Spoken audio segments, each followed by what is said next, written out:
Hi everyone. I'm going to be talking about a new miscarriage of justice that's just been revealed, and it may be the worst in British judicial history in terms of the length of time the innocent party has served. It's shocking, absolutely shocking. Now, for this one, I'm going to read out quite a lot, so bear with me. I think it's important because I think obviously the details matter. I'm not going to read out everything just for space reasons, but this is really quite alarming, and it makes me wonder how many other potentially innocent people are in our in custody right now, potentially waiting to be freed. There's certainly big question marks over the Lucy Letby case.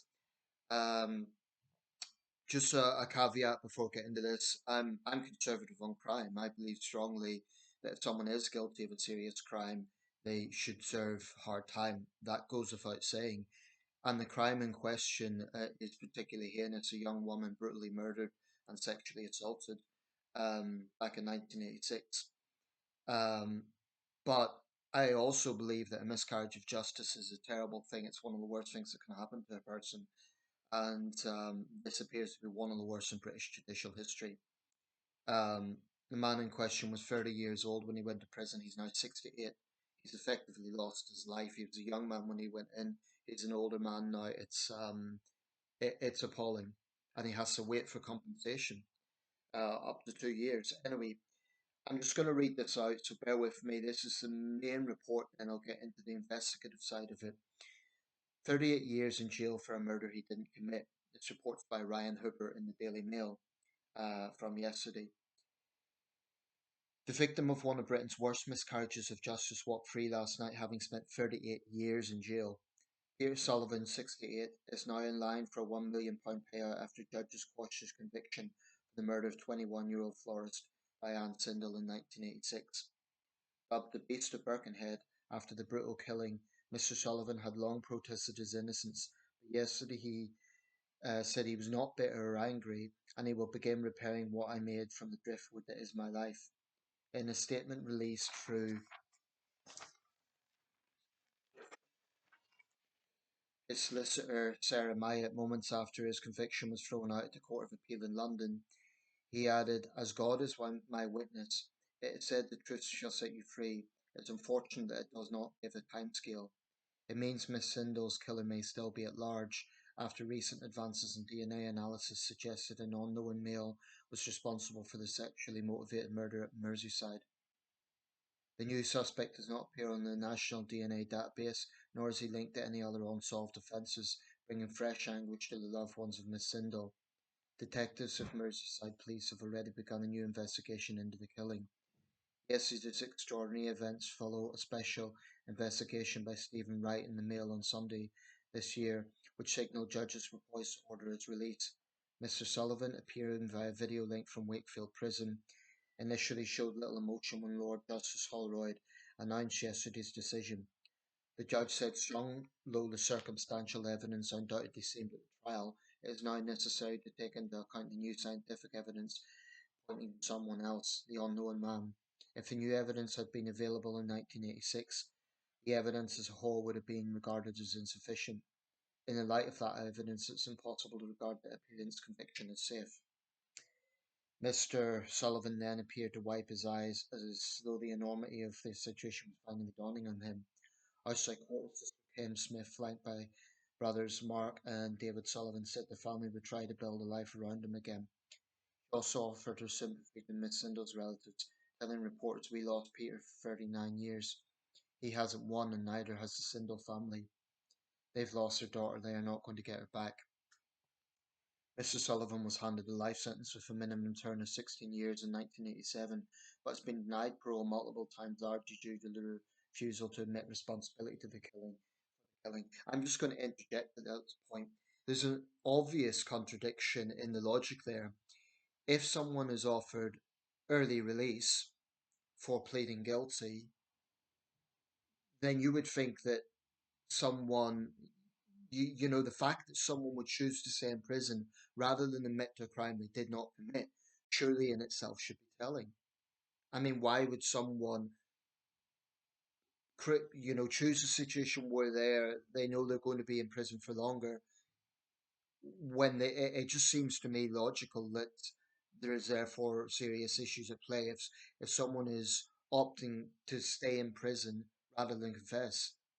I mean, I don't think it's logic that the guilty will just confess. Um, that should, to me, that should be a question mark. Anyway, he applied to the High Court for permission to appeal against his conviction in 2019, but this was rejected by the Court of Appeal in 2021.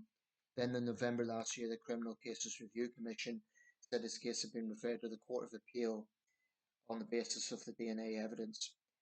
Samples taken at the time of the murder were re-examined, and the DNA profile that did not match Mr. Sullivan was found. This crucial evidence was revealed by a method that only came up in 2015. Miss Sindel was brutally killed after she left work at a pub in Babington, Birkenhead, just before midnight on Friday, August 1st, 1986. The bride-to-be, who was picking up barmaid shifts to earn extra money for her wedding, was walking to a garage to buy some fuel after a van broke down. Her lifeless and brutally abused body was found 12 hours later in an alley.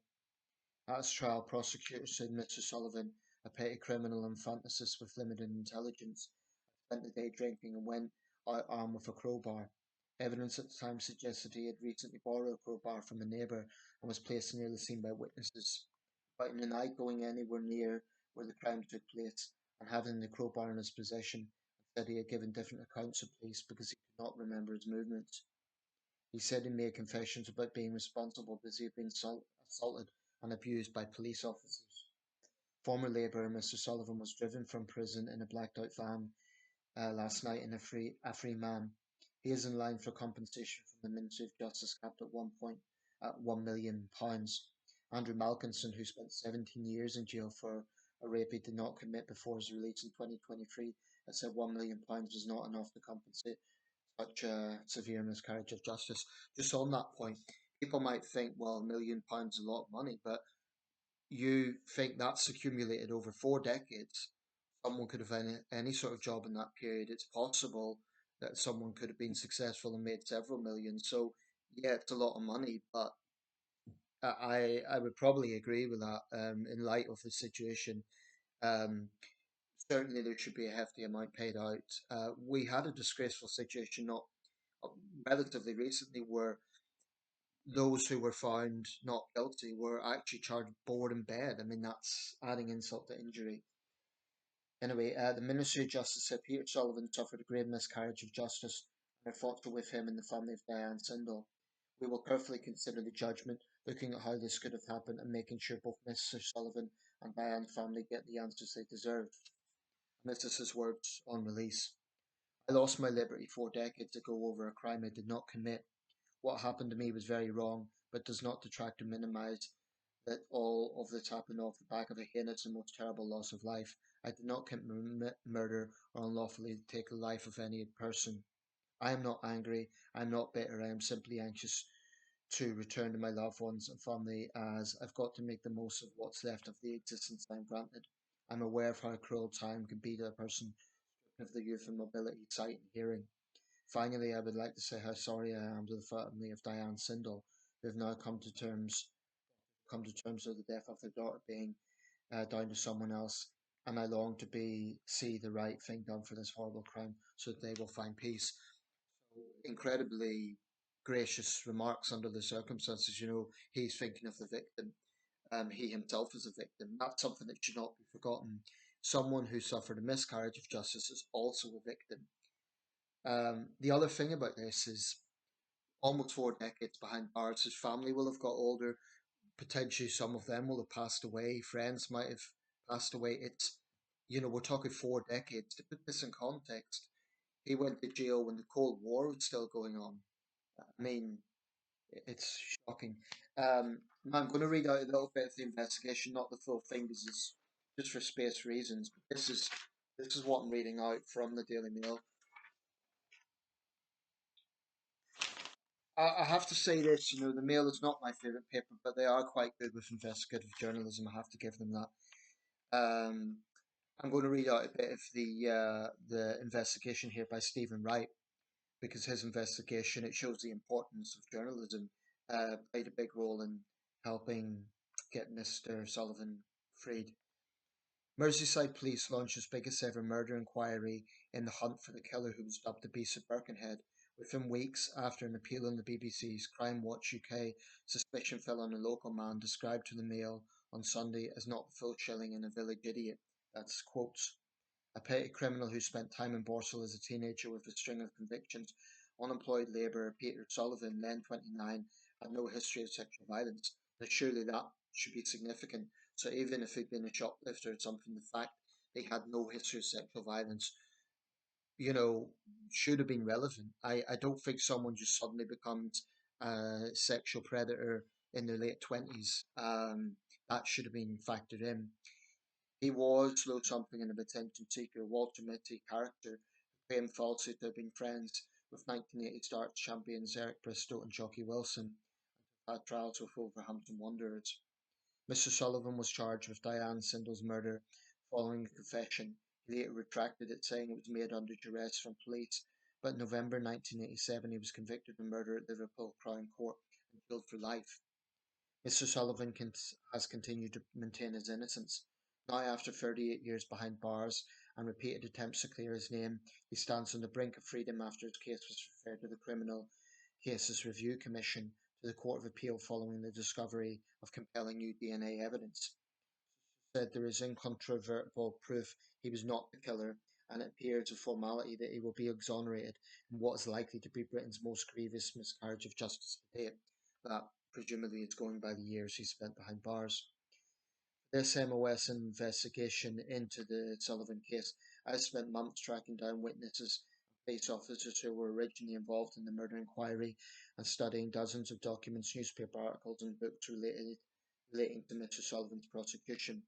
I've looked into the conduct of Merseyside police as notoriously macho CID in the late 80s and early 90s, when giving suspects a good banging to force a confession was alleged routine for some officers. Not only are there troubling questions as to why it took so long to uncover the new DNA, but there are major doubts about the credibility of bite mark evidence related to injuries on Diane Sindle's breasts presented at Mr. Sullivan's trial, as well as disturbing claims that he was initially denied legal representation and the support of an appropriate adult to safeguard his interests as a vulnerable person of low intellect. After his arrest, the decision to allow a drug addict, serial criminal, who alleged that Mr. Sullivan confessed to murder while in remand in prison to testify in court is also deeply concerning. That's a reference to one, I'll get the guy's name, um, Stephen France. That's now no longer admissible in trials, so called um, behind the bar cell confessions. No longer admissible, I imagine, because of the implication that someone could just be looking for time off to implicate someone else, time off prison. But anyway, that's no longer admissible. The ramifications of this case go far and wide and will engulf the beleaguered CCRC, Court of Appeal, and now defunct Forensic Science Service Parole Board. Mr. Sullivan has been denied parole on 10 occasions, largely because of his refusal to admit murder. I mean, is it really logical that someone um, who, someone would voluntarily put themselves in a position knowing that they will stay in prison? I think that needs to be considered. Why would someone opt for that when they could be released early for confessing? Sources tell me there are shocking similarities between the missed opportunities in the Sullivan case and that of Andrew Malkinson. I covered that case at the time, who spent 17 years in jail for a crime he did not commit before his conviction was quashed in July 2023 after re-examination of existing DNA evidence proved his innocence. Documents in the case show that the DNA of another man was found 3 years after he was wrongly jailed. My inquiry suggests that Mr. Sullivan could have been released from prison 17 years ago. ECRC insisted on a new DNA test being carried out then. Even more alarmingly, could the real beast of Birkenhead still be at large? I can reveal that nearly 4 decades after Diane was laid to rest, and even before Mr. Sullivan is officially cleared by the Court of Appeal, a new hunt for her barbaric killer has already started. I'm not going to get into everything there, but one of the key things was bite evidence that forensic evidence had implicated Mr. Sullivan due to the bite marks on Diane Sindle's body. At the time, the prosecution said that the entire case weighed on that. That was extremely important. Subsequently, appeal judges have claimed it was less important. So, which is it?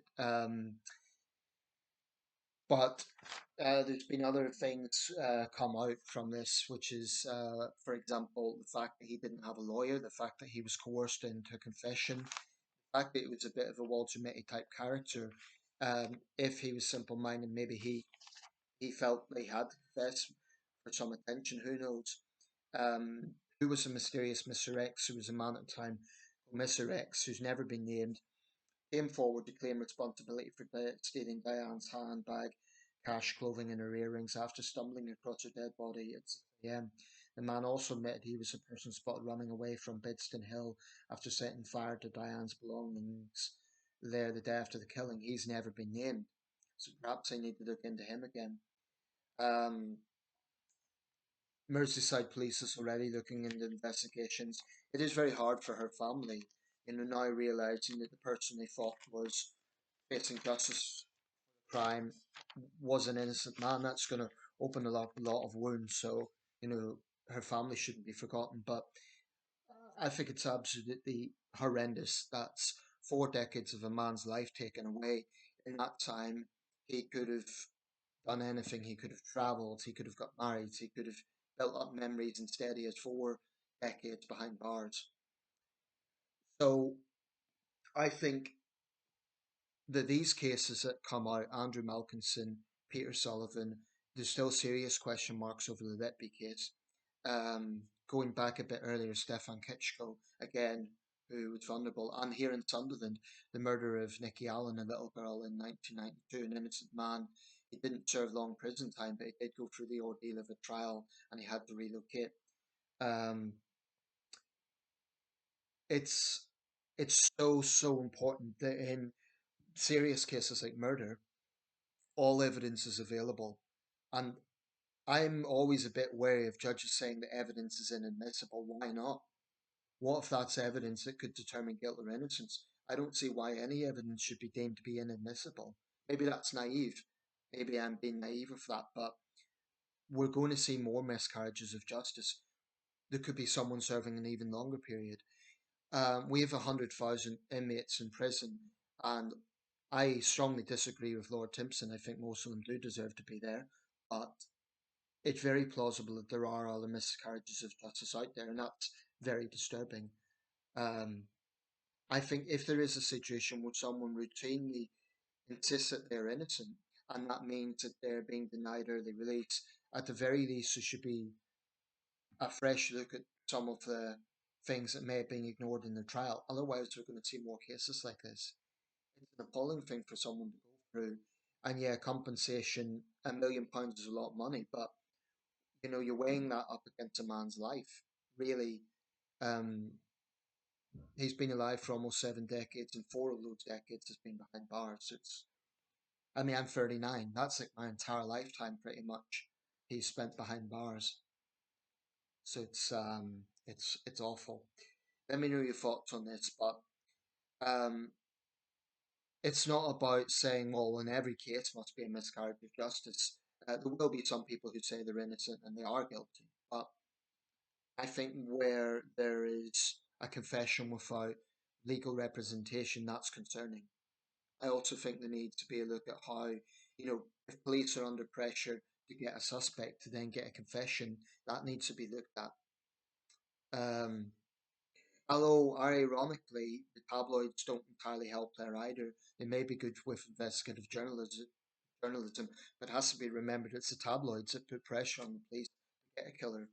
Um, that guy, by the way, France, he died in 1991, so he was said to be a serial killer, so he can't help either way. But anyway, let me know your thoughts. I think it's shocking. I hope I hope the family of Diane Sindel get justice, and I hope Mr. Sullivan can restart to rebuild his life in some way. It's going to, that won't happen overnight. It will probably take a lot of time. I know Stefan Kitschko, when he was freed, he never really rebuilt his life, and he died sometime afterwards. I just hope he can build some sort of life in peace.